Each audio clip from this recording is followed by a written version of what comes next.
लेकिन इस देश का जो अम्बेडकरवादी समाज है और ख़ासतौर से जो जाटव चमार समाज है, जो महार है, जो दुसाध है, जो बाबा साहब को जिसने पढ़ लिया और समझ लिया है, उसको पता है कि हिस्सेदारी क्या है। जब वो समाज मायावती और बसपा को मिट्टी में मिला सकता है तो ये लाला जी किस खेत की मूली है। बताऊँ कि केजरीवाल का फेलियर है, केजरीवाल का घमंड, केजरीवाल का जो कहीं ना कहीं उनका अहंकार है। जब हम बहन जी के खिलाफ लोगों को, बहन जी के की गलत नीतियों के बारे में बोल सकते हैं, जब हम कांग्रेस की गलत नीतियों के बारे में बोल सकते हैं, तो केजरीवाल हमारा रिश्तेदार है।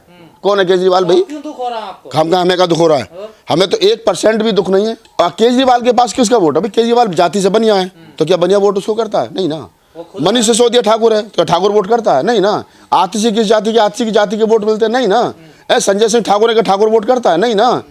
राघव चड्ढा पंजाबी तो पंजाबी ने वोट दिया है? नहीं ना। जब उनके जो शीर्ष नेतृत्व की जिस जाति से आते हैं उस जाति का वोट ही उनके साथ नहीं है। वोट तो चाहिए उनको मुसलमानों का, दलितों का, पिछड़ों का, मोक्ष बैकवर्ड का है। और जो जब राज्यसभा जाएंगे तो राज्यसभा जाएंगे लाला जी, ठाकुर जी, दुबे जी, त्रिवेदी, चतुर्वेदी, उपाध्याय जी, गुप्ता जी, मिश्रा जी। केजरीवाल से पूछ रहा हूँ जातिगत जनगणना के बारे में क्या राय है उनकी, तो वो नहीं बोलेंगे। रिजर्वेशन में प्रमोशन के मामले पर क्या राय है? नहीं बोलेंगे। निजी क्षेत्र में आरक्षण होना चाहिए, नहीं होना चाहिए, नहीं बोलेंगे। कि अगर कांग्रेस ने अपनी गलतियां नहीं सुधारी जो वो लगातार कर रही है, कांग्रेस के पास में संगठन नहीं है, कांग्रेस के पास अच्छे वक्ता नहीं है, राहुल गांधी के आसपास ऐसे जो लोग नहीं है जो चेहरे हों। भाई आपको दलितों का वोट चाहिए तो दलित चेहरा आपके साथ होना चाहिए, चमार होना चाहिए, नहीं है। हम कह रहे हैं ना आपको कि राहुल गांधी के आसपास दलित चेहरा नहीं है। देखिए बीजेपी ने पहली बार जाटव प्रत्याशियों पर दाव लगाया है। भारतीय जनता पार्टी इतनी आसानी से जाटव प्रत्याशी नहीं उतारती थी दिल्ली में, लेकिन इस बार लगातार उसने कई सीटों पर जाटव प्रत्याशी उतारे हैं। ये भी कहा है कि हमने 12 के बजाय 13 पे लड़ाए। केजरीवाल हारे हैं, आम आदमी पार्टी हारी है, तो केजरीवाल को आगे बढ़ कर के कहना चाहिए कि हम मूर्ख हैं, हम गठबंधन में विश्वास नहीं करते हैं, हमारी अकेलो चलो की नीति हमें लेकर के डूब गई। देखिए समझिए, जब भारतीय जनता पार्टी अपने अलायंस को, जिनका दिल्ली में कुछ नहीं है, बताइए जेडीयू का क्या है, बताइए रामविलास पासवान का यहाँ क्या है, लेकिन उसके बावजूद भी वो अपने गठबंधन धर्म को निभाते हुए एक सीट जेडीयू को और एक सीट क्या नाम चिराग पासवान की पार्टी को छोड़ देते हैं, एलएनजेपी को। तो आप समझिए कि वो गठबंधन को कितने अच्छे तरीके से निभा रहे हैं। और केजरीवाल चूंकि लाला आदमी है, बढ़िया है, तो वो तोल मोल ज़्यादा करता है। जैसे लोकसभा चुनाव में आपने देखा होगा कि वो कांग्रेस के साथ दिल्ली में तो गठबंधन में लड़ रहे थे, लेकिन पंजाब में जो है वो अलग अलग लड़ रहे थे। मतलब यहाँ तो क्या नाम है, दोस्ती वाला हाथ था, कंधे पे कंधा रख के वोट मांग रहे थे दोनों। राहुल गांधी आम आदमी पार्टी को वोट कर रहे थे और केजरीवाल जो है वो राहुल गांधी को वोट कर रहे थे, कांग्रेस को वोट कर रहे थे, लेकिन पंजाब में अलग अलग एक दूसरे को विरोध कर रहे थे। तो लाला क्या है कि लाला तोल मोल करके भाव करता है। अगर लाला चाहता, केजरीवाल चाहता, तो वो कम से कम कांग्रेस के साथ गठबंधन कर देता। हमें तो पता अंदर की 10 से 12 सीट की डिमांड थी कांग्रेस की कि 10 से 12 हमें छोड़ दो, बाकी तुम लड़ लो। 6.5% वोट कांग्रेस को मिला है साहब, लगभग 6.5 लाख वोट कांग्रेस को मिला है दिल्ली के विधानसभा चुनाव में। अगर यही 6 लाख वोट जो है तरीके से आम आदमी पार्टी के पक्ष में चला जाता, तो आम आदमी पार्टी को कितना वोट मिला है? 41 लाख। बीजेपी को कितना मिला है? 43 लाख। तो 2 लाख का डिफरेंस है। वोट ऑफ परसेंटेज पर आप आ जाइए तो आम आदमी पार्टी को जो है वो लगभग 43.57% वोट मिला है और बीजेपी को जो है 45%, 45.5% वोट मिला है। तो 1.9 का डिफरेंस है जीत और हार में। अगर केजरीवाल जी कांग्रेस के साथ गठबंधन कर लेते तो सरकार बन जाती। पिछले बार जो चुनाव का जो परसेंटेज था तो 55% से ये जो आम आदमी पार्टी के वोटों में गिरावट आई है, बाकी जो वोट कहाँ गए? बाकी वोट बीजेपी के साथ गया ना भाई। आप जब हिस्सेदारी नहीं दोगे, आप एक तरफ, अब देखिए वहाँ तो 2% नहीं 2% तो बढ़ रहा है ना, लेकिन मैं कह रहा हूँ अगर केजरीवाल चाहते तो कांग्रेस के साथ गठबंधन करके इसको अपनी जो जीत है उससे सुनिश्चित कर सकते थे। लेकिन केजरीवाल के पास दिक्कत क्या है कि वो भी किसी को हिस्सेदारी देना नहीं चाहते। पीछे अम्बेडकर की और भगत सिंह की फोटो जरूर है, लेकिन इस देश का जो अम्बेडकरवादी समाज है और ख़ासतौर से जो जाटव चमार समाज है, जो महार है, जो दुसाध है, जो बाबा साहब को जिसने पढ़ लिया और समझ लिया है, उसको पता है कि हिस्सेदारी क्या है। जब वो समाज मायावती और बसपा को मिट्टी में मिला सकता है तो ये लाला जी किस खेत की मूली है। आप समझिए ना इस चीज़ को। लाला जी कह रहे हैं कि हम बाबा साहब की फोटो लगाएंगे। रिजर्व सीट पे तो 8 सीटें वो जीते हैं आम आदमी पार्टी, मुस्लिम बहुत सीट 12 में से 9 सीटें जीते हैं। आप मुझे बताइए कि आप 12 में से 8 जीतो, 4 हार गए। अब 4 जो 8 आप जीतो वो कितने मार्जिन से जीते हो? गोकलपुर विधानसभा सीट जहां चौधरी सुरेंद्र कुमार जाटव आम आदमी पार्टी के विधायक हैं, जीते हैं, 8200 वोट से जीते हैं। जबकि सुरेंद्र कुमार की छवि ऐसी है कि 25,000 वोट उनका अपना है, वो कभी भी निर्दलीय लड़े तो 40,000 वोट ले जाएंगे। तो आप समझिए सुरेंद्र के अलावा कोई और होता हुआ तो हार जाता। अगर वीर सिंह दिघान का आप जिक्र कर रहे हो तो वीर सिंह दिघान की अपनी छवि है, हैं। अगर आप कुलदीप की बात करते हो, मैं मान सकते हो, चलो कुलदीप 6000 जो पिछली बार 30,000 वोट से जीता था, वो कुलदीप जो इस बार 6000 वोट से जीत रहा है। तो आप इस चीज़ को समझिए कि जिन 8 सीटों पर आम आदमी पार्टी जीती है, सीमापुरी पिछली बार 50,000 से जीते थे, इस बार 10,000 से जीत रहे हो आप, और कह रहे हो कि हमने 8 जीत लिया। 8 जीती, 40,000 वोट तुम्हारा बीजेपी में शिफ्ट हो गया। आप इसको समझिए। और बीजेपी को ऐसा शिफ्ट नहीं हुआ है वो वोट कि ताहिर हुसैन AIM से लगे 30,000 वोट वो ले गए, कांग्रेस वाला 17,000 वोट ले गए। तो मुसलमानों ने खुद ही बीजेपी को थाली में सजा करके मुस्तफाबाद सीट दे दी है। तो हिंदुत्व की जीत को सीधे सीधे माना जाएगी। देखिए, हिंदुत्व आप इसको कह सकते हो, लेकिन मैं एक राजनीतिक सोच के आधार पर यह कह सकता हूं कि केजरीवाल का फेलियर है, केजरीवाल का घमंड, केजरीवाल का जो कहीं ना कहीं उनका अहंकार है, उसके चलते ये जीती है। और दूसरा, कांग्रेस और बेहतर कर सकती थी। केजरीवाल के हथियार से ही उनको जो है, उन्हीं के हथियार से उन पे आक्रमण किया गया, फ्री वीज के प्लान से ही उनको हराया गया है। मैं क्या रहा हूँ, केजरीवाल 2100 दे रहे थे, बीजेपी 2500 की घोषणा कर दी। और जब वही बात केजरीवाल के पास में कोई सैद्धांतिक राजनीति तो है नहीं। केजरीवाल के पास या फ्री, हमने स्कूल अच्छे कर दिए, हमने ये अच्छा कर दिया। और जब वही धर्म भी मिल रहा है, अब मंदिर भी सुरक्षित हो रहे हैं हमारे, और मुसलमानों को गाली भी दी जा रही है, और क्या नाम है, फ्री भी बीजेपी को घोषणा कर दी, तो फिर बीजेपी में क्या कमी है भाई? जिस पिच पर आम आदमी पार्टी बैटिंग करी थी, उसी पिच पर आकर के बैटिंग जो है वो धर्म के आधार पर, धर्म प्लस फ्री बीजेपी ने कर दी। तो बीजेपी जो है वो ले गई 48 सीटें 27 साल के बाद में। आप इस चीज़ को समझिए कि जो भी हुआ है वो, मैं कह सकता हूं कि उतना संभावनाएं नहीं थी। हम भी सोच रहे थे कि 45 सीट के आसपास आम आदमी पार्टी जीतेगी, और हमें भी ये पता था कि 20 से 25 सीट जो है 20 सीट के आसपास बीजेपी जीतेगी। लेकिन जो अंत में सीटें हारी गई 500, 600, 800, 1000, इसके लिए केजरीवाल की प्लानिंग खुद जब उनके बड़े नेता हार गए। जिम्मेदार नहीं मानते हम किस बात के जिम्मेदार हैं? आपने आम आदमी पार्टी के खिलाफ मोर्चा खोला, उसकी कमी बताई, दलितों के साथ ये कर दिया। हाँ, तो क्या हम अपने लोगों को सचेत ना करें? जब हम बहन जी के खिलाफ लोगों को, बहन जी की गलत नीतियों के बारे में बोल सकते हैं, जब हम कांग्रेस की गलत नीतियों के बारे में बोल सकते हैं, तो केजरीवाल हमारे रिश्तेदार है। कौन है केजरीवाल भाई? क्यों दुख हो रहा है आपको? हमें का दुख हो रहा है? हमें तो 1% भी दुख नहीं है, हमें आधा % भी दुख नहीं है। देखिए, मैं बता रहा हूँ आपको, आपका संविधान कैसे बचेगा? आप संविधान यही था, यही है और यही रहेगा। तो कांग्रेस को क्यों ले? और सुन लो भैया, सुन लो। कांग्रेस की जो दुर्दशा इस चुनाव में हुई है लगातार तीसरी बार, हालांकि उनका वोट ऑफ परसेंटेज बढ़ा है, 2% वोट उनका बढ़ा है, लेकिन राहुल गांधी और फ्री स्टाइल कुश्ती खेल जाते। आप खुश हैं बीजेपी के जीतने से? नहीं, मैं खुश नहीं हूँ, क्योंकि मेरी विचारधारा मैच नहीं करती है। लेकिन जब क्या नाम है, ये आ गया है भाई, मैंडेट मिल गया है उनको, तो इसमें मेरे खुश होने ना खुश होने से कुछ होने वाला तो है नहीं। लेकिन मैं ये कह सकता हूँ कि अगर उनको 45% वोट मिला है बीच भारतीय जनता पार्टी को, तो ये कोई बहुत बड़ी बात नहीं है। अभी 6 महीने पहले लोकसभा चुनाव हुए थे, तब भी उनको 50% से ज़्यादा वोट मिला था। तो ये कोई बहुत बड़ी बात नहीं है कि उनको वोट इतना क्यों मिल गया। वोट उनके पास है ऑलरेडी, तो मिल गया। अब मुझे बता दीजिए, इस देश में, पूरा देश देख लो, दिल्ली देख लो, केजरीवाल के पास किसका वोट? अभी केजरीवाल जाति से बनिया है, तो क्या बनिया वोट उसको करता है? नहीं ना।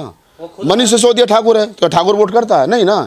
आतिशी किस जाति के? आतिशी की जाति के वोट मिलते हैं? नहीं ना। संजय सिंह ठाकुर है, ठाकुर वोट करता है? नहीं ना। राघव चड्ढा पंजाबी, तो पंजाबी ने वोट दिया है? नहीं ना।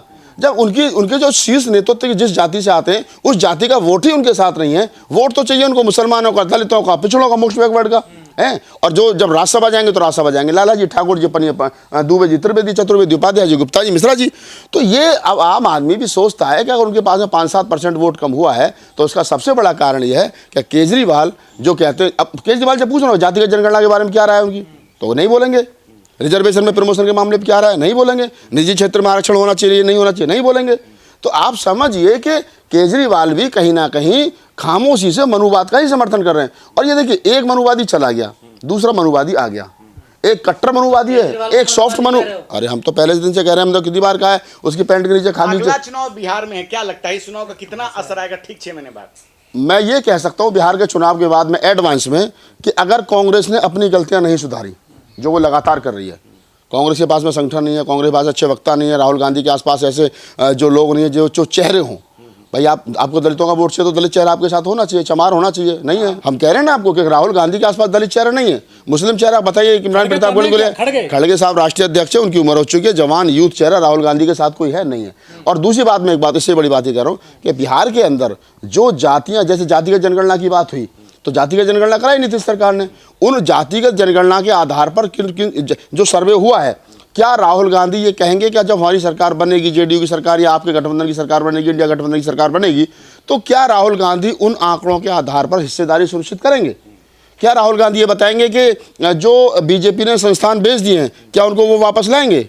क्या फ्री शिक्षा जो कांग्रेस के ज़माने में मिलती थी, क्या इस पर वो कहेंगे हमारी सरकार आएगी तो फ्री शिक्षा करेंगे? या जो सरकारी स्कूल हैं उनको जो ख़त्म किए जा रहे हैं उनको पहले की तरह करेंगे, उनको बेहतर करेंगे? या जो निजी हाथों में शिक्षा सौंप दी गई है उन निजी हाथों से किस शिक्षा को कंट्रोल किया जाएगा? ये बेसिक सवाल, बेसिक मन से बोलने से काम नहीं चलेगा, उसको अपने एजेंडे में डालना पड़ेगा, मैनिफेस्टो में डालना पड़ेगा। नागपाल जी, एक सवाल है कि पिछले 4-5 महीने से लगातार चुनाव प्रचार आम आदमी पार्टी कर रही थी, लेकिन राहुल गांधी का एक हफ्ता चुनाव प्रचार उनके ऊपर भारी पड़ गया। देखिए, मैं ये कह सकता हूँ कि राहुल गांधी अगर 10 दिन पहले और एक्टिव हो जाते, देखिए मुझे पता है कि अंदर से राहुल गांधी के ऊपर ये दबाव था कि आप ज़्यादा प्रचार मत करो, बीजेपी सरकार बन जाएगी, हैं, लेकिन वो तो बन नहीं थी, वो तो बन गई फिर भी। लेकिन राहुल गांधी अगर और प्रचार कर जाते तो कम से कम कांग्रेस और मजबूत हो जाती, कांग्रेस 10% के आसपास आ जाती। दबाव डाल रहा राहुल गांधी? इंडिया गठबंधन का दबाव हमें तो सब अंदर तक का टूट पता गया है। इंडिया गठबंधन तो इंडिया गठबंधन के जो बड़े नेता थे, जो अखिलेश यादव हैं, जो आम आदमी पार्टी के लिए वोट मांग रहे थे, अन्य क्या नाम है जो कैराना की सांसद हैं, वो आकर के यहाँ वोट मांग रही थी। तो ऐसा नहीं है कि केजरीवाल की सरकार बनाने के लिए बहुत सारे लोग आ रहे थे सामने इंडिया गठबंधन के, लेकिन दूसरी तरफ कांग्रेस चुनाव भी लड़ रही थी। तो कांग्रेस चुनाव लड़ रही थी तो राहुल गांधी के ऊपर भी दबाव था। अब देखो, भारत जोड़ो न्याय यात्रा दिल्ली में शुरू होनी थी, बाद में उसको ठंडे बस्ते में डाल दिया गया, देवेंद्र यादव के हाथ में सौंप दिया गया, आप करिए उसको। तो ऐसा नहीं है, आप इस चीज़ को समझिए कि राहुल गांधी, मैं कह रहा हूँ उनको थोड़ा सा उग्र होना चाहिए था, थोड़ा सा रोड पर और उतरना चाहिए था, और सभाएं करनी चाहिए थी, और होना चाहिए था, तो होता रिजल्ट और बेहतर होता, कांग्रेस और मजबूत होता। बीमार तो सारी दुनिया, हम खुद बीमार, हमारा गला खराब है, हम लोग जो कर सकते थे हमने वो किया है।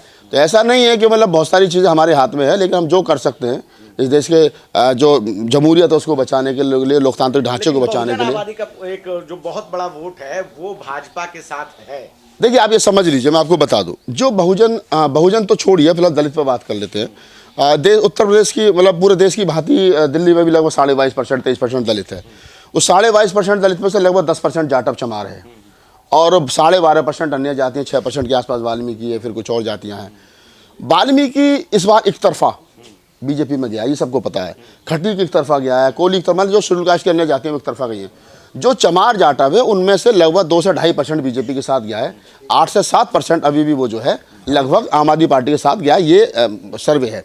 और दूसरी बात है कि मैं बता दूं वो क्यों गया है, क्योंकि जो चमार जाटव है वो बाबा साहब को समझता है, उनकी राजनीति को समझता है, तो वो किसी भी हाल में बीजेपी को वोट नहीं कर सकता। बसपा खत्म थी, आप देखो कि उसको आधा % वोट पड़ा है, 55,000 टोटल वोट पड़ा है, 53,000 नोटा को पड़ा, तो नोटा और बसपा में यहाँ कंपटीशन था, नोटा को 53, उनको 55, तो 2000 से बसपा जीती है नोटा से। नहीं, खुश तो हम पहले भी, अब खुश तो मैं, मेरा कहने का मतलब ये है कि जिस प्रकार से आप इन चीज़ों को समझिए कि जो हुआ है ये समीकरण हुए, भाजपा समावेशी राजनीति कर रही है, तभी सभी मतलब जो है वाल्मीकि खटीक सब लोग उनको वोट कर रहे हैं। देखिए, बीजेपी ने पहली बार जाटव प्रत्याशियों पर दाव लगाया है। भारतीय जनता पार्टी इतनी आसानी से जाटव प्रत्याशी नहीं उतारती थी दिल्ली में, लेकिन इस बार लगातार उसने कई सीटों पर जाटव प्रत्याशी उतारे हैं। ये भी कहा है कि हमने 12 के बजाय 13 पे लड़ाए हैं, ठीक है, ये भी उन्होंने कहीं ना कहीं कहने की कोशिश और बताने की कोशिश की है। और जैसे आप देखिए कि दुष्यंत गौतम को लड़ा दिया जाटव, अब परवीन निमेश को गोकलपुर लड़ा दिया जाटव, राजकुमार आनंद को लड़ा दिया जाटव, प्रियंका गौतम को लड़ा दिया जाटव, और ऐसी तमाम वो सीटें, सीमापुरी पे क्या नाम है कुमारी रिंकू को लड़ा दिया जाटव चमार। तो 12 में से 8 सीट पर जाटव लड़ाए उन्होंने पहली बार। और गोकलपुर विधानसभा सीट पर परवीन निमेश पहली बार मतलब जब विधानसभा बनी थी, जब चौधरी फतेह सिंह लड़े थे, जाटव थे। अब 23-27 साल के बाद में जाटव उन्होंने लड़ाया कि उनको लग रहा है कि सबका साथ सबका विकास कर रही है। देखिए, वो मैं ये नहीं कह रहा हूँ कि विकास कर रही है नहीं करे, लेकिन वो जाति के आधार पर गोटियां सेट करना जानती है बीजेपी। किस प्रकार के किसको कितनी हिस्सेदारी देनी है, वो चाहे दिखावे में ही हो, कागजों में हो, लेकिन करती। जैसे मैंने कहा ना कि जेडीयू को भी एक सीट दे दी, चिराग पासवान को भी एक सीट दे दी, जब उनका कोई वजूद नहीं है दिल्ली में, लेकिन उन्होंने गठबंधन धर्म निभाया। और केजरीवाल जी क्या कर रहे हैं कि दिल्ली में तो कांग्रेस के साथ गठबंधन में, लोकसभा में, और पंजाब में आर पार की लड़ाई है। शीश महल और यमुना नदी का जो एक इमेज डेंट लगा, इससे भी शीश महल वगैरह मैं नहीं समझता उससे कुछ डेंट वेंट पड़ा है। सीधी सी बात ये थी कि एक तो हिंदुत्व की राजधानी, ऊपर से महाकुंभ चल रहा है, ऊपर से लोग धर्म में अंधे हैं, उसकी भी थी। और तीसरी बात यह है कि जो उनका सॉफ्ट हिंदुत्व केजरीवाल का और मोदी का, मतलब एक तरह से हार्ड हिंदुत्व, तो उन्होंने तो कहा कि हिंदुत्व इधर भी है उधर भी है। मुसलमानों ने एक तरफा वोट दिया, उसमें तो कोई डाउट है नहीं। एक सीट अगर मुस्तफाबाद को छोड़ दिया जाए, क्या मुस्तफाबाद अकेली सीट है, 5 फरवरी को गंगा नहाने भी गए हुए थे, हाँ, महाकुंभ में स्नान, तो बहुत सारी चीज़ें हैं। केजरीवाल भी कोई दूध के दूल्हे नहीं है। केजरीवाल का ये हाल जो हुआ है कि वो अपनी सीट पर पिछली बार से 25,000 कम वोट पड़ा है उनको। नई दिल्ली पर वो 4,000 से हार गए, पिछली बार 21,000 से जीते थे। तो आप समझिए कि उनका 25,000 वोट कहाँ चला गया। कुछ लोग कह रहे हैं कि पंजाब के सीएम बन सकते हैं केजरीवाल, अब वो हटाएंगे अब भगवंत कल मान को क्या होगा क्या नहीं होगा तो भविष्य के गर्म में है, बहुत सारी चीजें मेरी चाची के मुँह से होंगी तो वो CM चाचा बनेंगे, होगी तो जेल पहले जेल भी जा सकते हैं ना। वो तो केजरीवाल साहब ने खुद कहा था कि अगर मुझे जेल जाना बेहतर तो बीजेपी को वोट दे देना, और मुझे जेल से बाहर रखना चाहते हो तो मुझे दे दो। लोगों ने बीजेपी को दे दो तो अपने अपनी बात के अकॉर्डिंग ही चले गए जेल में।